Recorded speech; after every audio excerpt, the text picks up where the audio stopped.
Greetings, YouTubians, and welcome back to Wayne's Sharp World, where today we are going to be taking a look at a newly released ProTech.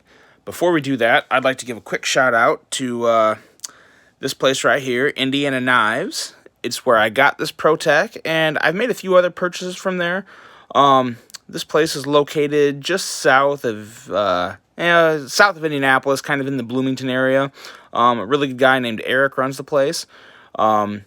For a smaller knife shop, he's got a great selection. He does free shipping, and you really can't go wrong. So, please, if you're looking for a new place to shop for knives and you want to see what he's got in stock, give him a look. Great guy, great little company, and he definitely is deserving of your business. So, please check him out, Indiana Knives. Great little store. We'll put that right up there for now. And now, let's get on to the main subject here. Today, we are looking at the ProTech Malibu. This is the Malibu in the reverse Tonto blade. I left it in the box here because I really love what ProTech's done with their packaging in the last couple of years. They used to have pretty crappy packaging, just to be totally honest. But they've upgraded, made some changes. They got a nice sleeve here. There's a little magnet right in here, which is pretty cool.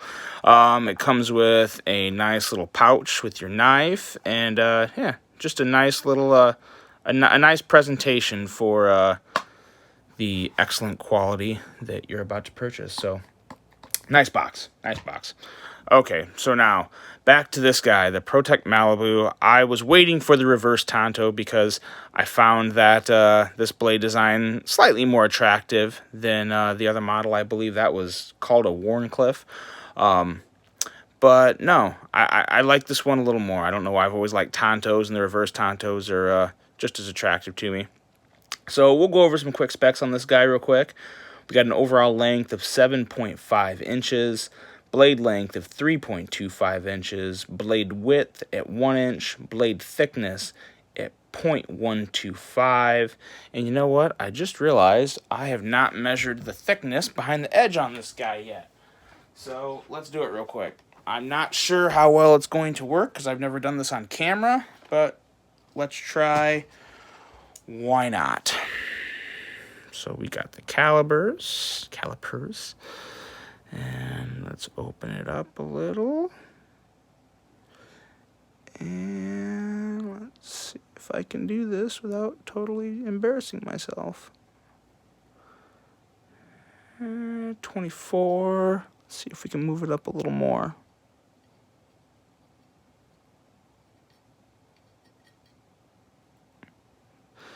Okay, that's right on the edge. 23 thousandths. Not too bad at all. Let's see. This blade here is made out of CPM 20CV, and if you know anything about ProTech, you know that that is not common. I really hope it becomes a bit more the norm. 154 CM is a great steel. It's easy to sharpen, but S35 or 20CV, either one of those two, I would actually probably prefer. I love S35 VN, but 20CV, as we all know, is comparable to M390 and CTS 204P, so one of the best steels out there, so that's an awesome upgrade to this knife. It's got a hollow grind, which is done pretty well. It kind of, I don't know, I would kind of argue whether or not that's a hollow or a flat, but it's pretty close. They have it listed as hollow, so we'll go hollow.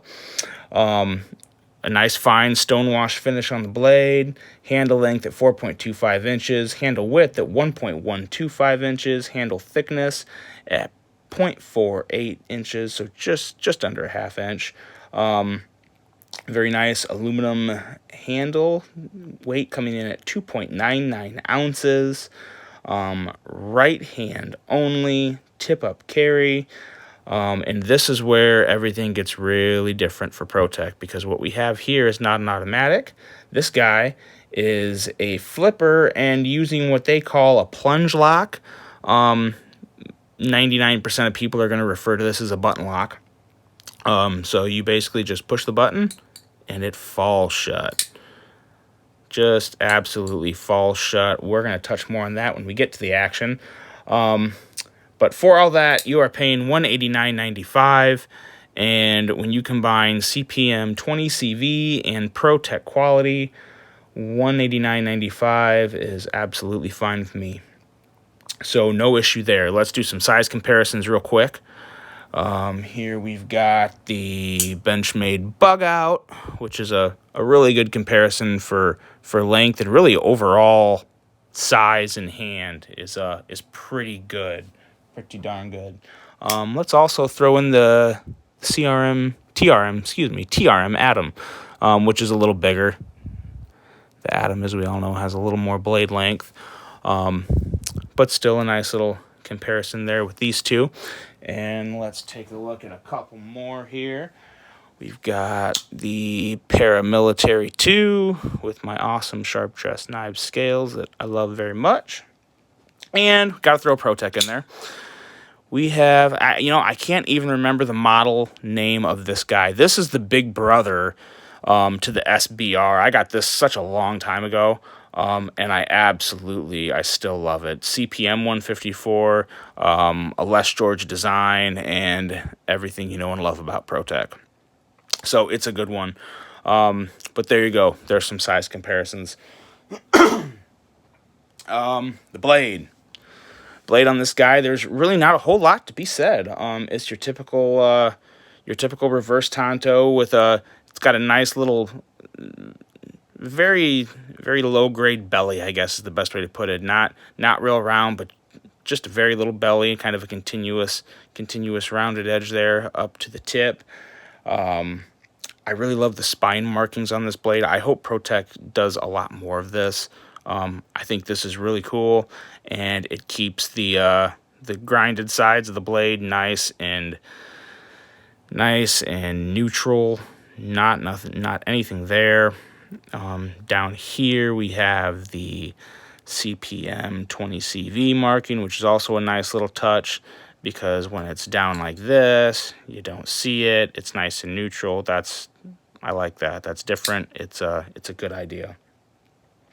When you're deploying the blade on this guy, you definitely feel the weight. This is a thicker, heavier blade than the Wharncliffe version of this. Someone from ProTech mentioned that on an Instagram post, saying how the differences between flipping the two blades was interesting. So I'm probably going to have to get a Wharncliffe model in my hand now and just see the difference between those two, because there is a significant amount less of blade on the Wharncliffe, as the back end here is kind of not there. So that's pretty interesting. I'll have to check that out. But no, all in all, no gripes on the blade. Nice and simple. Nothing too flashy or snazzy, but it looks real good, and it's a nice, clean, simple design. The handle. So the handle on this, I noticed when I first pulled this out. I'm going to bring this other ProTech back here, and maybe it's just me, but I feel like the finish on this handle is a little different than ProTech's have past. Such a real small difference. I guess the best way to put it is the Malibu feels a little more like velvetier. It's hard to describe it. You really have to just feel it. This feels more just smooth, your typical smooth aluminum finish, as to where this has kind of a softer. It's not softer, but it feels softer. Again, it's really hard to describe, but it makes for what I think to be a little better grip. And it's, again, if you've had a lot of ProTechs in your hand, you'll probably know what I'm talking about. But if you haven't, you won't. So it's kind of hard. It looks exactly the same, and it feels very close. I just feel like this has a little more grippiness to it. If someone from ProTech sees this, let me know. Is there any difference in these coatings? I know this has got to be at least 2 or 3 years old by now. At least 3 years old, and then this one's obviously new, so maybe there's a little difference in the coating. I don't know. Either way, they're both great, but I noticed that I thought this one had just a little bit different of a feel to it. Maybe just me. The ergos, they don't look like they'd be anything special, but they work really well. The little kind of contouring, chamfering, whatever you want to call it right here. Your fingers appreciate that when you put it in your hand. Your index finger wraps around pretty well, and for a medium-sized knife, it's good. Great deep carry pocket clip, enough ramp to go over the hem of your jeans. Nice inset clip, inset screws. It's got that Ben Peterson touch. Not that he probably doesn't have anything to do with it, but whenever I see a pocket clip like this, I think of Ben. So, very, very nice pocket clip. Nice design too. It's not just super simple. It's got a little shape and design to it, so that's cool. Overall, it goes really well with the knife. And now the action, because the action on this guy is what makes it makes it amazing. This is so far, this is one of my top knives of 2020, because this is just over and over and over, and it just I guess you can't call it a finger guillotine because your finger's never in the way of it, but flies out.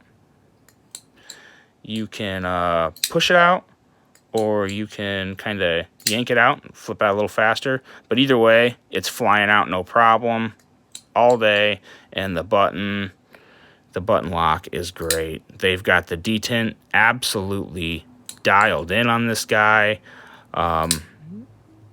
Just again, this is ProTech. This is your regular ProTech perfection, and anything ProTech takes on, they do it to, I guess I can't say perfect, but I guess they do it as good as anyone else could possibly do it. And for something like this, ProTech is an automatic company. They don't make these things every day, but I tell you what, they need to start doing it, because this is the ProTech that I've always wanted and I didn't know, I guess. I always really liked automatics, but man, I like this a little more than their automatics. Don't tell Dave. But this is amazing. It's just great. It makes it legal in a lot of other places. And again, I'm just really impressed at how well ProTech nailed the execution of this really their first solo venture into this. They've made the Mordax, which was a Ferrum Forge drop collaboration, and that was great too. That one I shouldn't say it is great because I've never had it in hand, but I've heard nothing but great things about it, and I've seen so many other reviewers use it. I'm going to take their word and think that it's every bit as good as this, just on a bigger scale. Maybe this is better, but regardless, this is nailed. It's absolutely nailed from detent to button. The action is flawless. So again, not that I would expect anything less from ProTech, but once again, they did not disappoint. The button is very precise. There's no play or wiggle. Blade is rock solid, and you press it, you hear a clink, and down it goes. So very well done there. Very great job all around. Regular ProTech, I guess. But again, this is easily going to be a contender for a Knife of the Year. And Dave, please, please, please, please, please, this style of deployment, this button lock, ProTech needs a lot more of these. You guys really need to make this a normal thing, because this is too good to just have a one and done run of these Warncliffes and reverse Tontos. It's great. I really hope to see more blade shapes, more designs. The size is just about perfect, but it would be nice to see some bigger knives too with this style, kind of like the Mordax. And I keep saying Dave. Most of you guys probably know Dave Wattenberg, the owner of ProTech. Just a very friendly guy, a great big name in the knife community, and he does a lot of good things. And outside of just making knives, he's just a genuinely nice guy. But no, gosh, this definitely showcases his level to commitment on anything they do, because again, first time out, nailed it. So yes, great knife. If you find one, grab one. I definitely want to get my hands on a Warncliffe version now and see exactly what the difference is. But an excellent knife. So if you were in the market for this, definitely hop on it, because if you're expecting great things, you're going to get it. So that's the ProTech Malibu, guys. Another thank you to Indiana Knives for getting me the knife. And if you guys like this, please give me a subscribe, give me a like, and let me know how many ProTechs do you have. Do you like the button lock, or do you prefer the automatics? Let me know in the comments, and I'll talk to you guys soon. Have a good day.